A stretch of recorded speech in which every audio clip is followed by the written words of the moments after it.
इस बार हमें रबी के सीज़न में कौन सी फसल कितना मुनाफा देके जाएगी। इस बार रबी में ऐसी कौन सी फसल लगाएं जो हमें सबसे ज़्यादा अधिक मुनाफा देके जाएगी। सरसों अधिक मुनाफा देके जाएगी, गेहूँ अधिक मुनाफा देके जाएगी, चना अधिक मुनाफा देगा जाएगा या फिर मसूर हमें मुनाफा देकर जाएगा। तो सभी तीनों चारों विषय पर पूरी गणित आपको बताऊंगा कि कौन सा कितना उत्पादन देके जाएगी, कितनी लागत लगेगी, कितना मुनाफा होगा, खर्चा हमारा कितना बैठ जाएगा और हमें इससे उत्पादन कितना होगा और इस पर एमएसपी हमें मिनिमम एमएसपी मिले तो भी हमें कितना मुनाफा मिलेगा। पूरी विश्लेषण इस वीडियो में करूंगा आज आपके साथ। तो वीडियो को पूरा देखें और अभी तक चैनल को सब्सक्राइब नहीं किया है तो चैनल को सब्सक्राइब कर लें। किसानों की अक्सर मन में रहती है कि इस बार तो हम ऐसी फसल लगाएंगे कि उसमें हमें उत्पादन अच्छा मिलेगा। नॉर्मल लगाते हो सरसों, गेहूँ, चना, मसूर और अच्छी ये जो फसलें हैं इनमें आपको कौन सी फसल में ज़्यादा बेनिफिट है, कौन सी में ज़्यादा फ़ायदा मिल सकता है, किसान अधिक लागत कम लागत पर अधिक मुनाफा कमा सकता है। तो ये जो इस बार किसान अगर फसल लगाए तो उससे पहले ये जानकारी जान ले कि हमें कौन सी फसल में अधिक मुनाफा हो सकता है। आज की इस विषय की गणित मैं आपको पूरी बताऊंगा। विषय में गणित के साथ साथ मैं ये भी बताऊंगा कि आप कितनी लागत लगेगी आपकी और आपको मुनाफा कितना होगा। पूरा आपको इस चीज़ वीडियो के अंदर आपको मैं दूंगा। तो वीडियो को अंत तक देखें और अभी तक चैनल को सब्सक्राइब नहीं किया है तो चैनल को सब्सक्राइब कर लें और वीडियो को शेयर ज़रूर करें।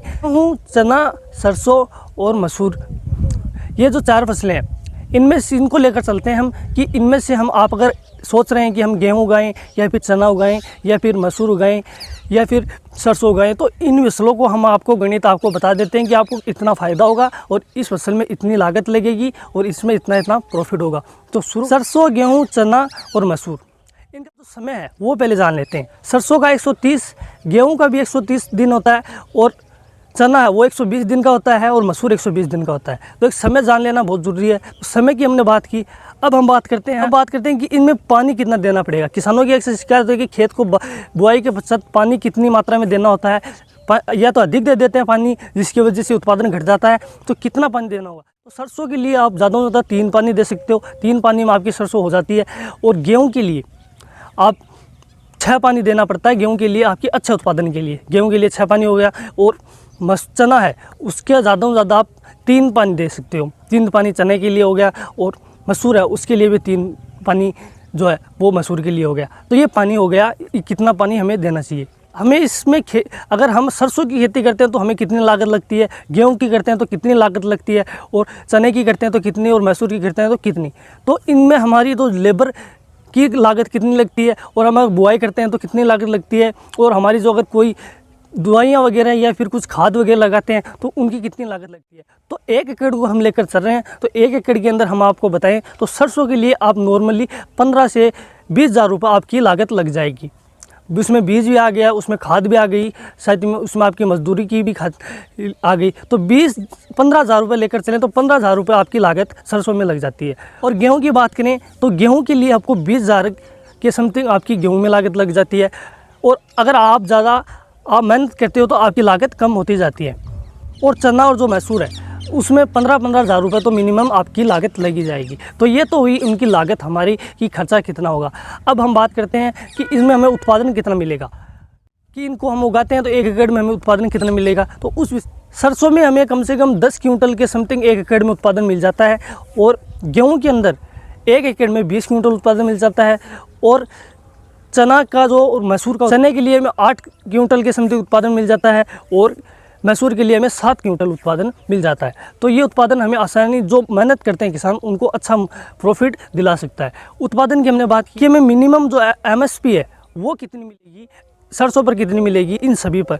तो सरसों की जो मिनिमम हमें मिले कि 5,250 रुपये अगर सरसों की मिनिमम एमएसपी रहती है तो ये मिले। और गेहूँ की जो एमएसपी है, गेहूँ की है जो 2,000 के समथिंग जो है वो मिनिमम एमएसपी रहती है।